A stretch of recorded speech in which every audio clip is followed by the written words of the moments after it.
Hello friends, एक बार फिर से सक्सेस पॉइंट के इस यूट्यूब चैनल में आप सभी का बहुत बहुत स्वागत है। और मैं उम्मीद कर रहा हूं कि जो इकोनॉमिक्स की वीडियो लगातार आप सबके बीच में लेकर मैं आ रहा हूं, उनसे ज़रूर आपको कुछ ना कुछ फ़ायदा हो रहा होगा। और मैं लगातार इस बात को मानता रहा हूं कि कभी भी अगर आपके मन में किसी चीज़ को पढ़ते समय डाउट्स क्रिएट हो रहे हैं, क्वेश्चंस क्रिएट हो रहे हैं, तो ये एक सिंबल ऑफ कंस्ट्रक्टिव माइंड है। आप बिल्कुल बेझिझक होकर कमेंट बॉक्स में डाउट्स, अपने जो भी क्वेश्चंस हो वो डाल सकते हैं और उनका रिप्लाई हम जरूर करेंगे। और अब डिमांड के कंप्लीट टॉपिक्स कंप्लीट होने के बाद, चैप्टर पूरा होने के बाद, मैं सिक्के का दूसरा पहलू सप्लाई के बारे में आज आपसे बात करूंगा इस वीडियो में। और पूर्ति जिसको कहा जाता है, सप्लाई जिसको कहा जाता है, याद रखिएगा फ्रेंड्स, डिमांड और सप्लाई, अगर ये दोनों टॉपिक्स आप बहुत अच्छे से क्लियर कर लें, इनकी गहरी समझ अगर आप डेवलप कर लें, तो इकोनॉमिक्स के आगे आने वाले टॉपिक्स में आप बहुत अच्छे से चीज़ों को समझ पाएंगे।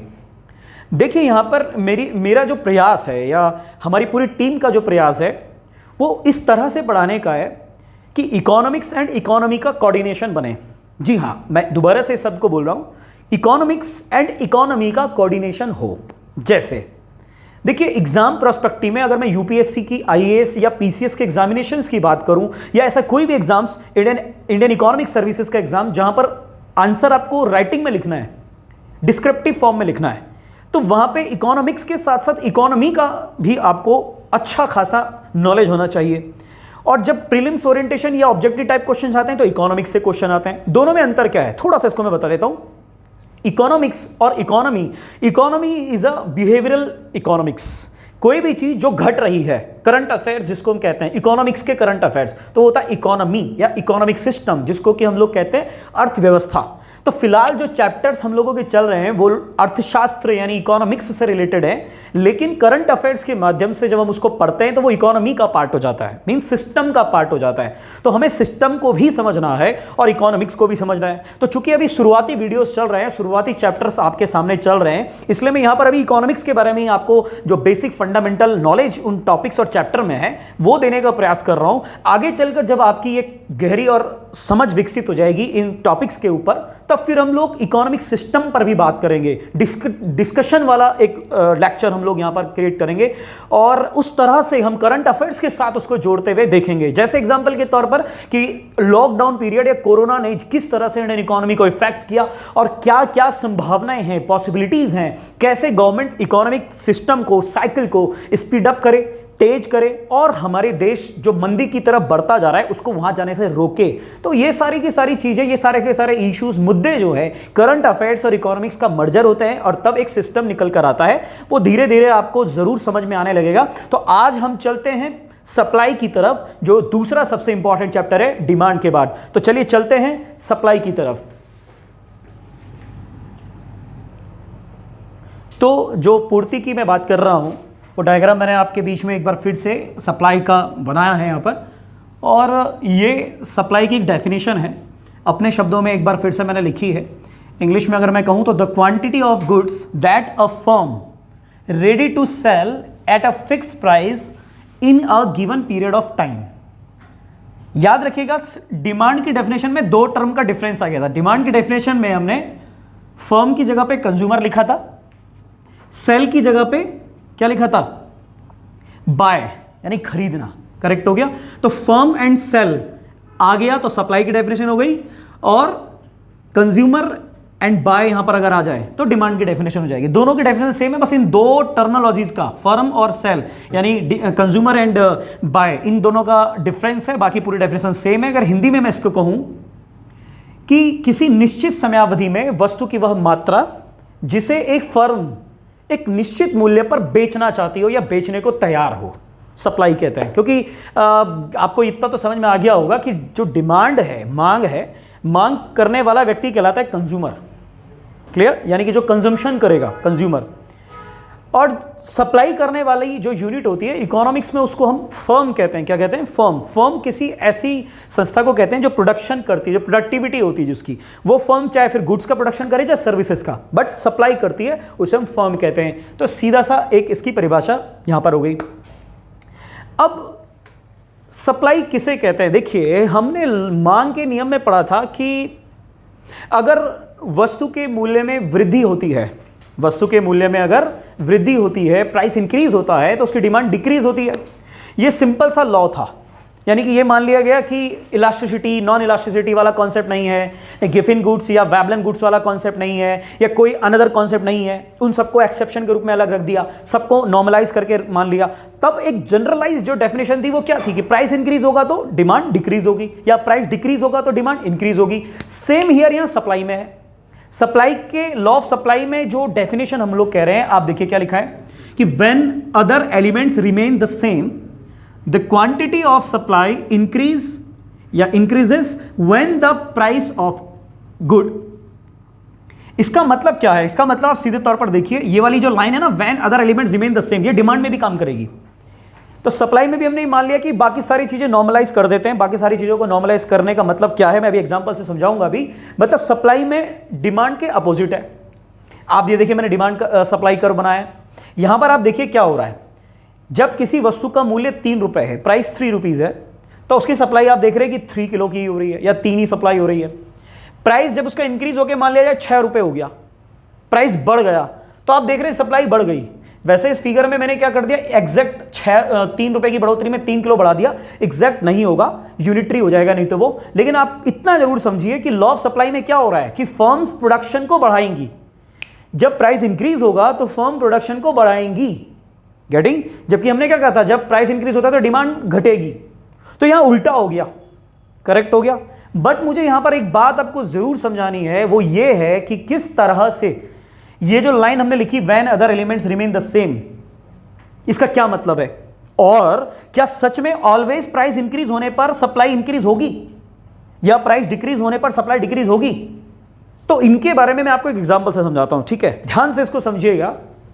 देखिए किसी भी फर्म का जो गुड है या जो सर्विस है, उस वस्तु का जो मूल्य है यानी प्राइस है वो इंक्रीज होता है। तो कंडीशन है हमारे पास कि कितने प्रकारों से किसी वस्तु का मूल्य बढ़ सकता है, राइट। किसी वस्तु का मूल्य बढ़ने के बेसिकली 3 कॉन्सेप्ट हैं, 3 तरीके हैं, 3 प्रकार हैं। और उनमें भी अगर मैं मोटा मोटा कहूं तो 2 ही प्रकार है, लेकिन मैं बहुत गहराई में बोलूं तो 3 प्रकार हैं जी किसी वस्तु के प्राइस इंक्रीज होने के। पहला प्रकार सीधे तौर पर यह है कि अगर कोई वस्तु, जब जिसे कोई फर्म प्रोड्यूस कर रही है, उस वस्तु का जो रॉ मटेरियल है वो रॉ मटेरियल का कॉस्ट बढ़ गया। अब रॉ मटेरियल की कॉस्ट कई तरह से बढ़ सकती है, ठीक हो गया। लेबर बढ़ गई, इंटरेस्ट रेट ज़्यादा हो गए, एंटरप्रेन्योरशिप की प्रॉफिट कम हो गया, वगैरह वगैरह। वो मैं आपको आगे टॉपिक में बताऊंगा अभी, फैक्टर इनकम जिसको कहते हैं। तो रॉ मटेरियल महंगा हो गया तो यानी लागत बढ़ गई, और लागत बढ़ गई तो आप जानते हैं प्राइस इंक्रीज हो जाएगा, यस या नो। दूसरा तरीका प्राइस इंक्रीज होने का कि अगर गवर्नमेंट ने या सरकार ने उस वस्तु पर जो टैक्स लगता है, और याद रखिएगा वस्तुओं पर और सेवाओं पर जो टैक्स लगता है वो इनडायरेक्ट होता है। तो यानी कि अगर सरकार ने उन वस्तुओं पर जो टैक्स है, टैक्स रेट है, उसे इंक्रीज कर दिया, तो टैक्स रेट इंक्रीज होने का परिणाम क्या होगा, ऑब्वियसली वस्तु का मूल्य बढ़ जाएगा। और उसको भी एक तरीके से कंपनी आपसे वसूलती है, तो इनडायरेक्ट टैक्सेस तो ऑब्वियसली कंज्यूमर से वसूला जाता है, तो उसे लागत में जोड़ देंगे तो उससे भी प्राइस इंक्रीज हो जाएगा, तो गवर्नमेंट इन्वॉल्व हो गई।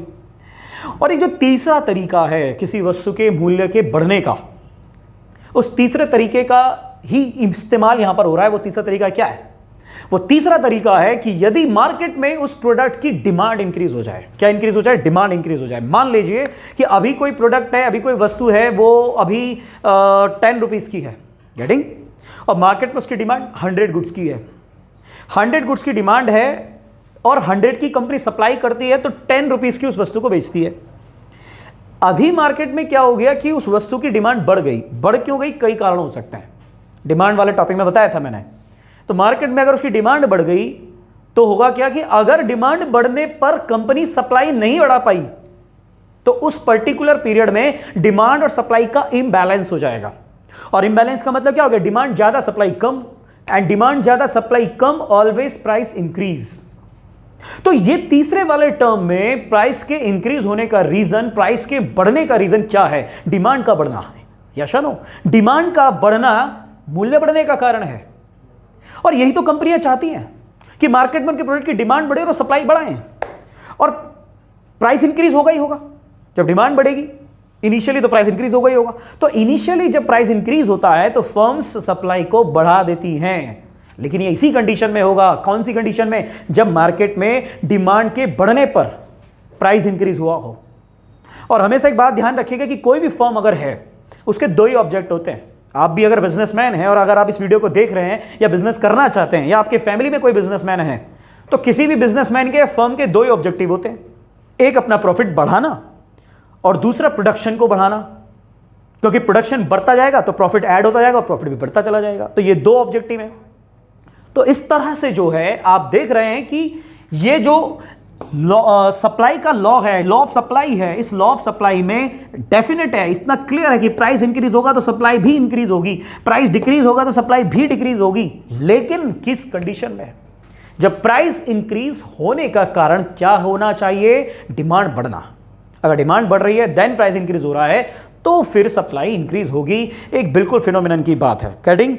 अब इसमें जो दूसरी सबसे इंपॉर्टेंट चीज आती है वो आती है इसमें जो सप्लाई के फैक्टर्स हैं। कौन कौन से फैक्टर्स ऐसे हैं जो सप्लाई को इंक्रीज करते हैं या सप्लाई को डिक्रीज करते हैं, मैं उनकी तरफ आपको ले चलता हूं और उम्मीद कर रहा हूं कि तब तक आप लोगों को ये डेफिनेशन, लॉ ऑफ सप्लाई, ये कर्व, ये तीनों चीजें समझ में आ गई होंगी और आप समझ रहे होंगे कि सप्लाई बेसिकली होती क्या है।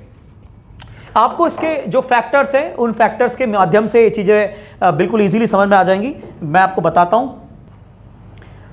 तो पूर्ति के कारकों की अब बात करता हूं, फैक्टर्स जिसको कहता है। तो फैक्टर्स का मतलब ये है कि कौन कौन से फैक्टर्स हैं, कौन कौन से तत्व कारक हैं जो फर्म्स की सप्लाई को इफेक्ट करते हैं। ठीक है, सप्लाई को इफेक्ट करते का मतलब है कि जो पूर्ति को प्रभावित करते हैं, अर्थात पूर्ति को कम या ज्यादा करने के लिए उत्तरदायी हैं, रिस्पॉन्सिबल हैं, उनको हम फैक्टर्स कहते हैं। बेसिकली बहुत प्रकार की चीजें आपके माइंड में हो सकती है कि प्रभावित करते हैं, लेकिन मैं आपके सामने price, production cost, changes in taxes, changes in technology, seasonal change, इनकी बात करूंगा। ठीक है, और इनके अकॉर्डिंगली आप देखेंगे कि इन 5 के अकॉर्डिंगली आपकी क्लैरिटी आ जाएगी कि फर्म्स कैसे अपनी सप्लाई को इन चीज़ों के आधार पर घटाती है, बढ़ाती हैं। राइट। सबसे पहली चीज़ तो अगर मैं कहूँ, मैं फॉर्मूले से आपको समझाने का प्रयास करता हूँ। ठीक है, अगर आप देख रहे हैं यहाँ पर प्राइस को, तो प्राइस को अगर आप देख रहे हैं तो प्राइस तो सीधे तौर पर वही हो गया क्या कि if price increase then quantity of supply increase, या if price decrease then quantity of supply decrease, yes या नो। बट दोस्तों मैं इस बात को समझ रहा हूं कि आप लोगों को ये चीज भूले नहीं है आप, जो मैंने अभी कही कि प्राइस इंक्रीज होने पर सप्लाई इंक्रीज होगी केवल एक कंडीशन में, जब प्राइस इंक्रीज होने का कारण मार्केट में उस प्रोडक्ट की डिमांड इंक्रीज हो गई हो और तब प्राइस बढ़ाओ। प्राइस बढ़ने के 3 रीजन बताए थे मैंने, 3 तरीके बताए थे, और भी कई तरीके हो सकते हैं, लेकिन कंपनी सप्लाई कब बढ़ाएगी, जब प्राइस बढ़ने का रीजन क्या हो, मार्केट में डिमांड बढ़ गई हो। कैटिंग। क्योंकि अच्छा क्यों बढ़ाई, क्यों कंपनी को सप्लाई बढ़ानी पड़ेगी, क्योंकि अगर कंपनी सप्लाई नहीं बढ़ाती है, मार्केट में डिमांड बढ़ने के कारण प्राइस बढ़ रहा है और कंपनी सप्लाई नहीं बढ़ाती है, सोच रही है कि ज्यादा लाभ मिलेगा, ज्यादा प्रॉफिट कमाऊंगी, तो याद रखिएगा कि उसके कारण क्या होगा, अगेन लॉ ऑफ डिमांड काम करेगा। प्राइस इंक्रीज होता रहेगा तो फिर उसकी डिमांड बढ़ती जाएगी, बात वहीं पर आ जाएगी। तो फर्म का जो ऑब्जेक्टिव है प्रोडक्शन को बढ़ाते रहना, वो फुलफिल नहीं होगा। इसीलिए फर्म के जो मार्केट में एजेंट होते हैं या सेल्स मैनेजर, आप सुनते होंगे कई प्रकार की पोस्ट हैं। अगर मेरी वीडियो आप में से किसी ने MBA वगैरह किया है या जो बिजनेस सेल्स में अगर कोई काम करता है, तो मुझे लगता है कि उस टॉपिक को बहुत अच्छे से समझेगा और प्रैक्टिकली समझेगा कि क्यों फर्म ऐसा कर रही है। दूसरी इंपॉर्टेंट चीज अब आती है प्रोडक्शन कॉस्ट। फर्म की सप्लाई में प्रोडक्शन कॉस्ट का क्या इंपॉर्टेंस है, मैं समझता हूं बहुत बड़ा इंपॉर्टेंस है। देखिए कैसे, पहले तो इसका फॉर्मूला क्या है, मतलब इसमें क्या होता है, तो देखिए यहां याद रखिए कि प्रोडक्शन कॉस्ट के कारण अगर प्राइस इंक्रीज हो रहा है, यानी प्राइस इंक्रीज हो रहा है, तो firm quantity of supply decrease कर देती है, और प्रोडक्शन कॉस्ट के कारण अगर प्राइस डिक्रीज हो जाता है तो फर्म फिर सप्लाई को इंक्रीज कर देती है। अब आप कहेंगे कि ये कैसे पॉसिबल है, देखिए मैं आपको एक एग्जांपल से समझाता हूं। अगेन एक एग्जांपल, सिंपल सा एग्जांपल। मान लीजिए कि एक मार्कर है, ओके, ये मार्कर 100 की डिमांड मार्केट में इस मार्कर की है और फर्म 100 की सप्लाई इस मार्कर की मार्केट में करती है। इसमें रॉ मटेरियल के रूप में, प्रोडक्शन कॉस्ट के रूप में मैं रॉ मटेरियल, टैक्सेस सबको इंक्लूड कर रहा हूं, मान लिया जाए 8 रुपए है। गेटिंग? और कंपनी हर प्रोडक्ट पे 2 रुपए का प्रॉफिट तो लेगी, और इस तरह से उसने अपने इस मार्कर को 10 रुपीज का मान लो मार्केट में बेचा। उसने कहा कि 10 रुपीज का मेरे को बेचना है, और उसने मार्केट को 10 रुपए में बेचा। गेटिंग? अब बात करते हैं कि प्रोडक्शन कॉस्ट अगर इंक्रीज हो जाए तो क्या होगा।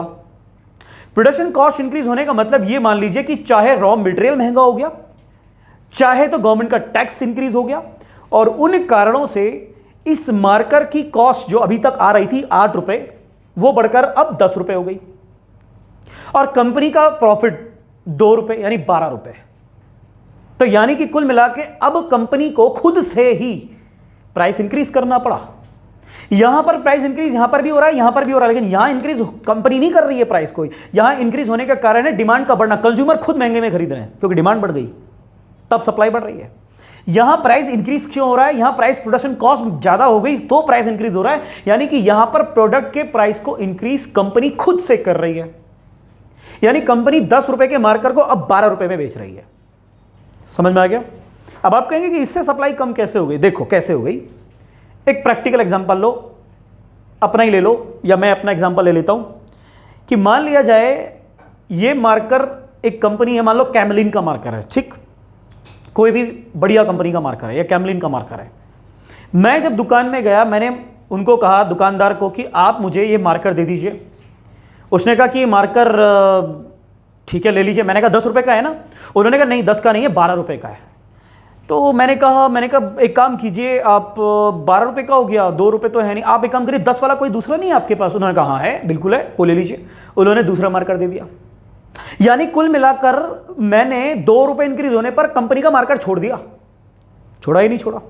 इसका मतलब यह है कि भाई मैं जो हूं वो कंपनी का कस्टमर नहीं था, मैं तो 10 रुपए का कस्टमर था। 12 रुपए होते ही मैंने कंपनी छोड़ दी, मेरे को लेना देना नहीं है। कुछ लोग ऐसे होंगे जो बिल्कुल कैमलिन का ही मार्कर यूज कर रहे होंगे, तो वो 12 का क्या 15 का भी खरीदेंगे। वो लोग होंगे जो बिल्कुल कैमलिन कंपनी के कस्टमर होंगे। लेकिन बहुत सारे ऐसे होंगे जो 10 रुपए के कस्टमर होंगे, कंपनी के कस्टमर नहीं होंगे।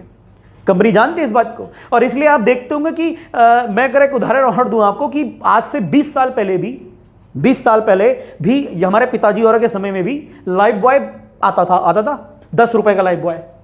और लाइफ बॉय साबुन आज भी आता है 10 रुपए का, आता ही नहीं आता है। तो आप बोलेंगे इतनी महंगाई में भी अभी भी 10 का, पहले भी 10 का। लेकिन आपने एक बात गौर करी, पहले इतना मोटा साबुन आता था 10 रुपए का, आज वो इतना सा आता है।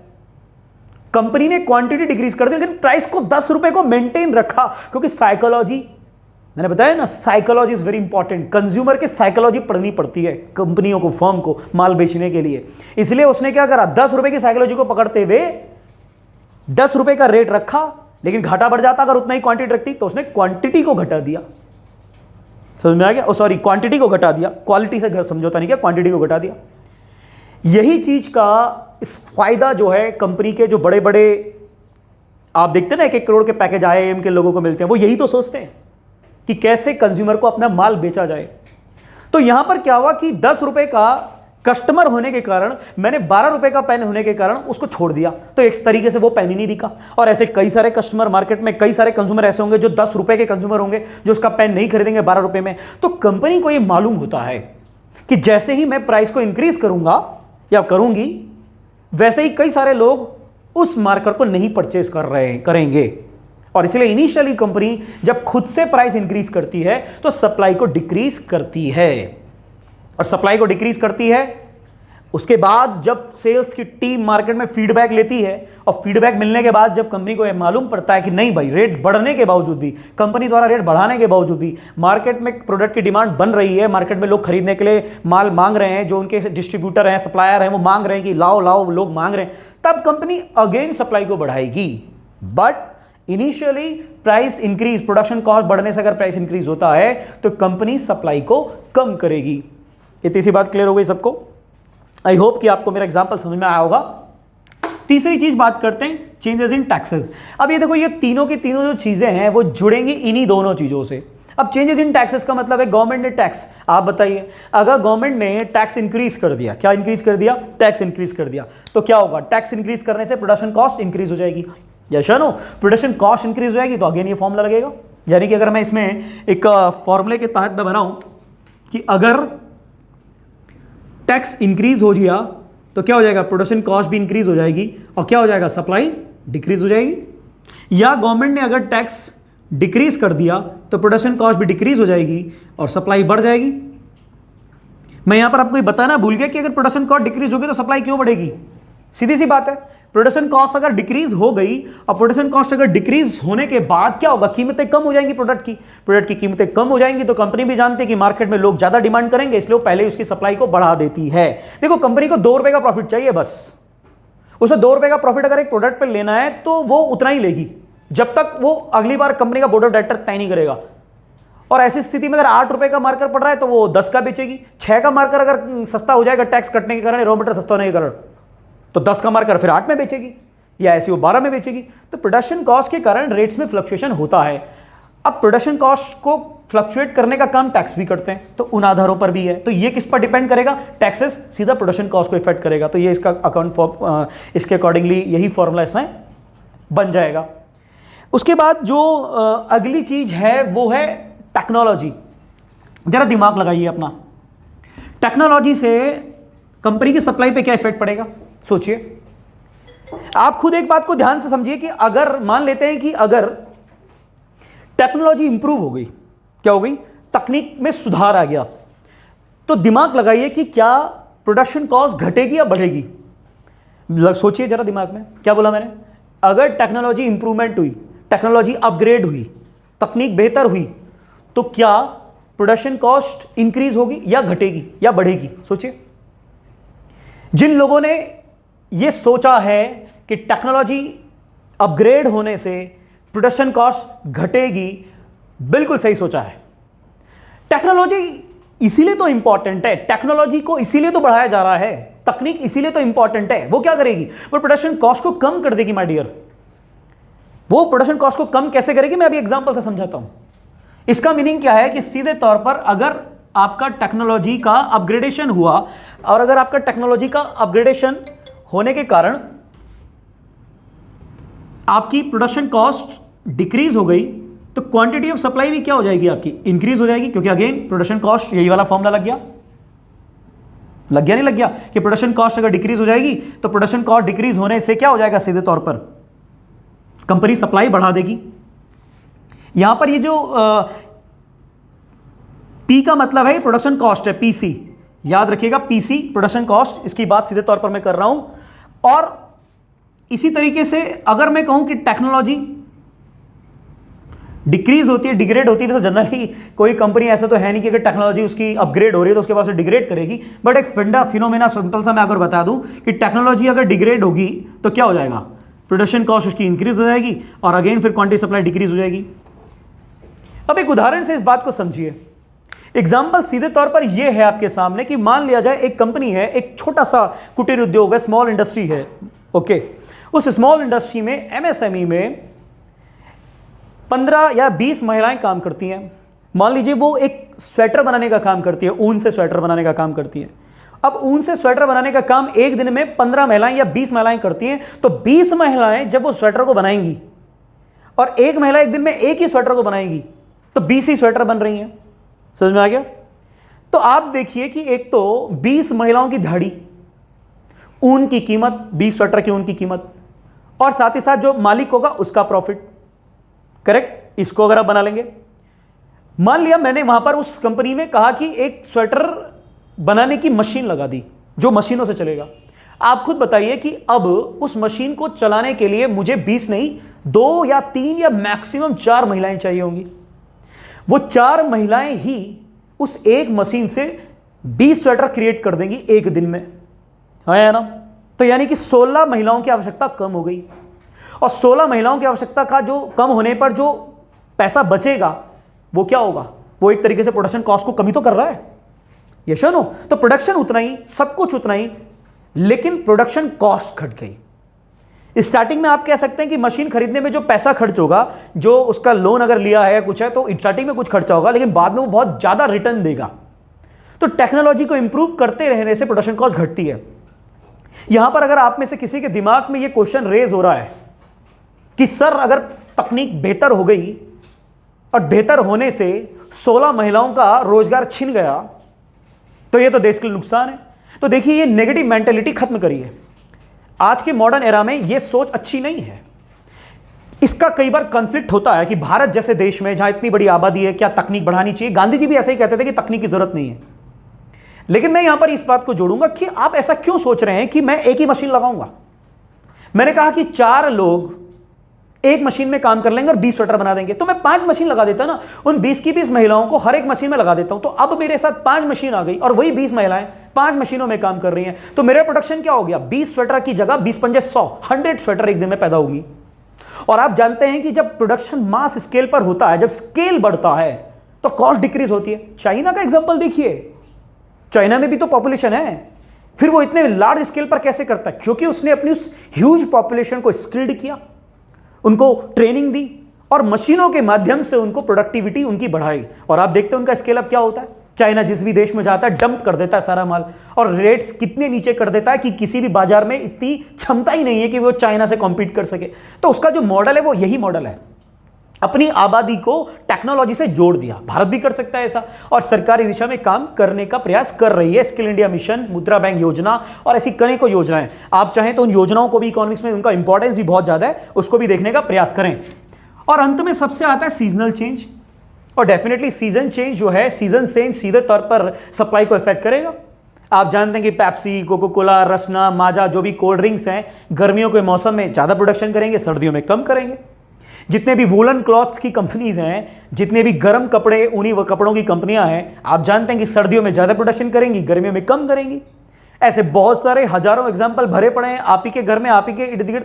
जिन चीज़ों को आप गर्मियों में यूज़ करते हैं, जिन चीज़ों को आप सर्दियों में यूज़ करते हैं, जिन चीज़ों को आप किसी मौसम में यूज़ करते हैं, उनको किसी दूसरे मौसम में यूज़ नहीं करेंगे। तो फर्म्स क्या करती है, firms supply according to season करती हैं।